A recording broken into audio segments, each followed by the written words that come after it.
Olá, muito bem-vinda e muito bem-vindo ao IHU Cast, o podcast do IHU, que nessa versão traz um resumo daquilo que foi destaque na semana no site do IHU, o ihu.unicinos.br.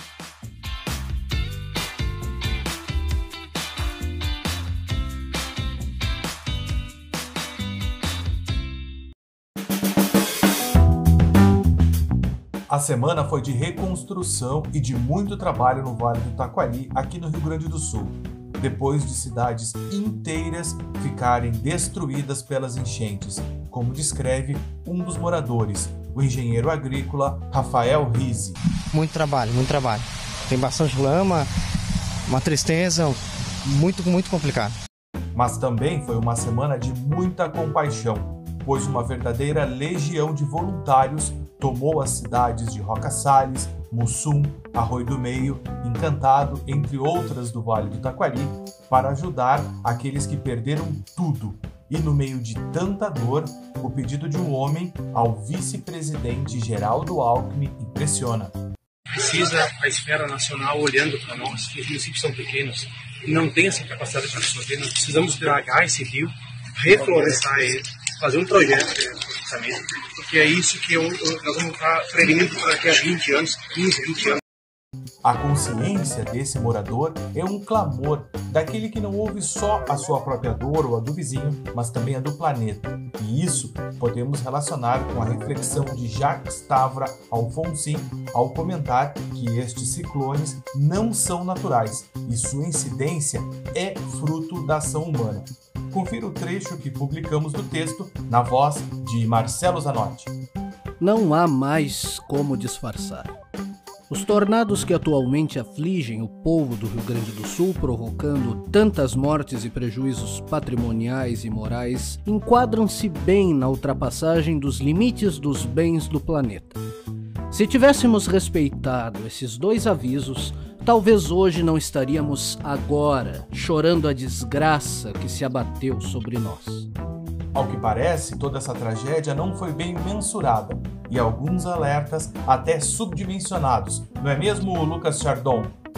João Vitor. Inclusive publicamos o texto. Pesquisadores da URGS afirmam que potencial de desastre no Vale do Taquari poderia ter sido previsto. Também abordamos este ponto na nota a atuação do Serviço Geológico do Brasil na área de prevenção de desastres e operação de sistemas de alerta de cheias. Pois é, Lucas.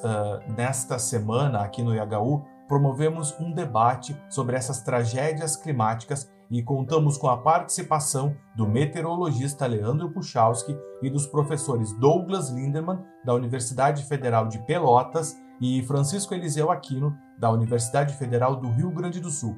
E a prevenção foi justamente um dos destaques, um dos pontos da discussão no debate.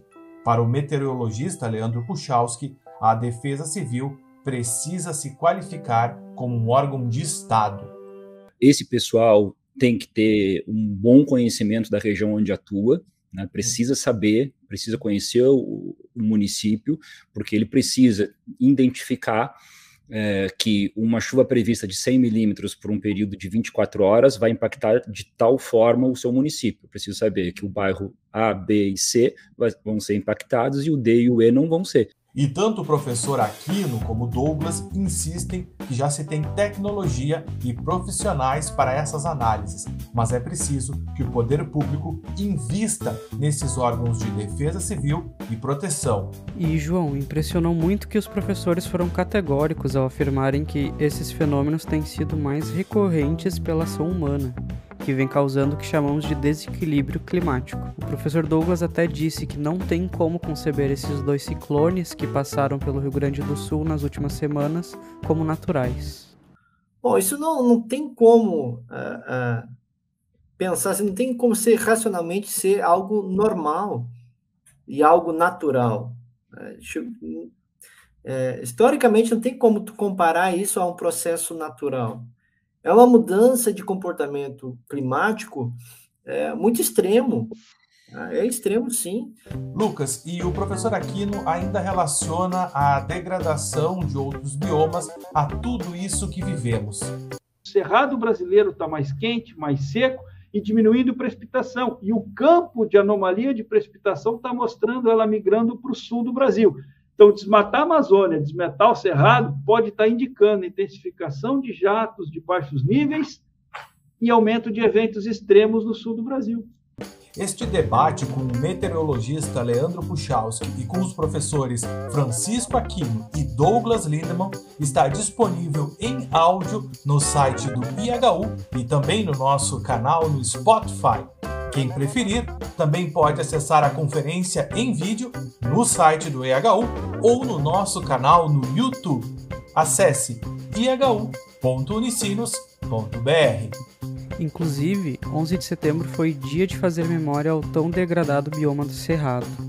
Para lembrar a importância do Cerrado no ciclo hidrológico do país, publicamos o texto Dia do Cerrado, destruição do bioma ameaça a segurança hídrica do Brasil. Confira também a edição da revista IHU Online número 382, intitulada Cerrado, o pai das águas do Brasil e a cumeeira da América do Sul. Em ihu.unicinos.br tem inúmeros textos que abordam a dramática situação dos biomas brasileiros. Exatamente. E tu sabes que o professor Aquino é climatologista e um dos seus estudos já detectou menos gelo no planeta. É uma redução que está ocorrendo muito antes do que os próprios cientistas previam. Nós esperávamos, para 2050, por exemplo, não observar gelo marinho no verão do Ártico. E já nos nossos bastidores, isso talvez ocorra em 2035, né? Então, nos últimos 35 anos, a diminuição de gelo marinho para inverno, outono, primavera, verão, de modo geral. Este dado que o professor traz se conecta diretamente com outro texto que publicamos esta semana. A Antártida está se aquecendo rapidamente. É verdade.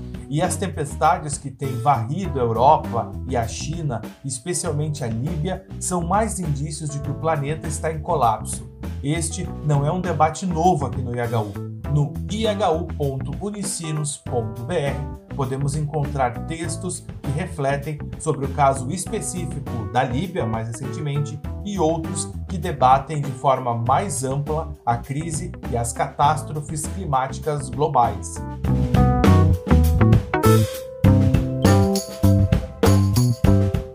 E nesta semana promoveremos mais uma webconferência sobre as questões climáticas. O professor Luiz Marques, da Unicamp, vai proferir a conferência Novo Regime Climático e as Propostas para uma Política de Sobrevivência.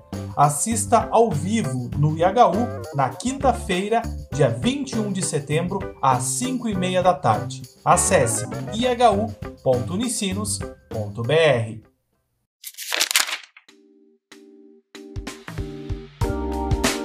No cenário internacional, a guerra na Ucrânia, o aumento do BRICS e a reunião do G7 são destaques. Quem nos traz indicações de alguns textos sobre esses temas que publicamos aqui no IHU são os colegas Stephanie Orelli e Arthur Malman. O Papa Francisco tem mesmo se mostrado tenaz em suas posições pela paz, apesar de duras críticas. É o que revela o texto. A bofetada ucraniana não comove o Papa Francisco. O Sul Global pensa como ele. Artigo de Marco Politi. A guerra na Ucrânia é a demonstração de que hoje somos mais manipulados do que nunca.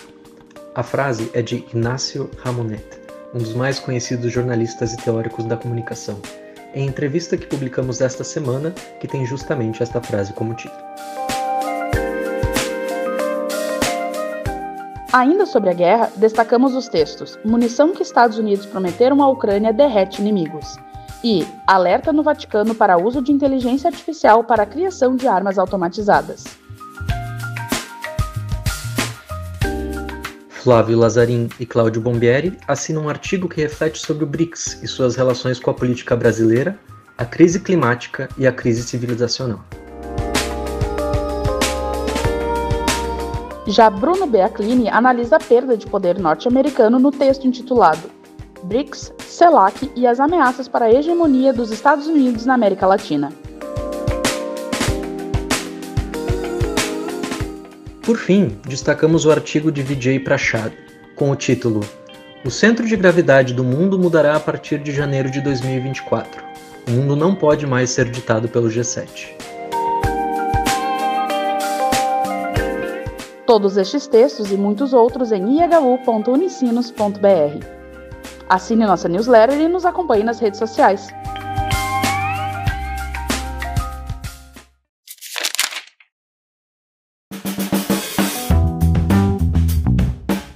Em Roma, as atenções já estão voltadas para o Sínodo sobre a Sinodalidade, que acontece em outubro. Ao longo da semana, publicamos diversas análises e reflexões sobre esse encontro cheio de expectativas para uns e alvo de muitas críticas para outros. Eu indico pelo menos 2 textos. O primeiro deles tem como título O Sínodo e a Preocupação com as Polarizações, 3 Remédios.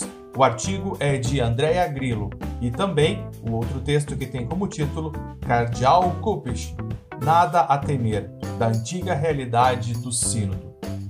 E tem mais uma indicação de texto sobre o Sínodo. Ele tem como título A oposição ao Sínodo e ao Papa Francisco está enraizada na desconfiança do Espírito Santo? A pergunta que aparece como título é uma provocação de James Martin. E um spoiler, no fim da reflexão, o autor provoca a pensar se tanta crítica à abertura da Igreja, provocada pelo Sínodo, não seria uma espécie de medo ou receio de ser arrebatado pelo sopro do Espírito Santo. No fim das contas, não é ele o artífice que promove e orienta esses encontros? Estes foram os destaques da semana no IHUcast. Neste episódio, usamos áudios de TV Globo, perfil aroeira.bio no Twitter e canal do IHU no YouTube. A locução e direção foram comigo, João Vitor Santos. Edição e locução com Lucas Chardon. Ainda contamos com a colaboração dos colegas Stephanie Orelli, Arthur Malman e Marcelo Zanotti. Até a próxima!